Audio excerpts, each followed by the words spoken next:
na bago pa man likhain ang mundo, meron na siyang mga pinili.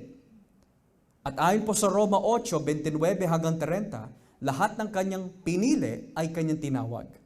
At lahat ng kanyang tinawag ay kanyang ginawang matuwid. At lahat ng kanyang ginawang matuwid ay kanyang balang araw bibigyan ng karangalan. So that means, yun na po magiging final destination ng mga tinawag niya. Hindi po mababali yan, hindi na pwede hadlangan po yan, planado na po yan bago pa man likhain ang mundo. So yun ang dalawang option ho. So I believe it's the book of register na tinutukoy ho dito. Saved na ho siya. Halimbawa ho, Pedro at si Judas Iscariote.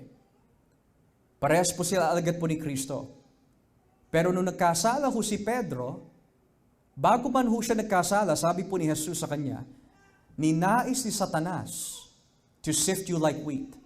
Pero ako'y nanalangin para sa iyo na hindi mahulog ang iyong pananampalataya. Pero nung nagkasala si Judas Iscariote, walang binanggit po si Kristo na siya'y nanalangin para kay Judas Iscariote. Bakit ho? Dahil si Pedro, pinili talaga siya ng Diyos.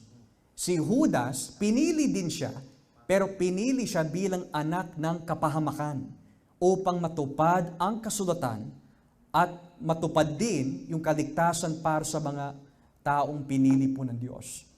So you have to consider those things. Bakit si Pedro, pinanalangin po ni Jesus, pero si Judas hindi? Kasi si Pedro, pinili na ng Diyos. Kahit anong kasalanan po yan, basta tupad ng Diyos, manunumbalik at manunumbalik po yan balang araw.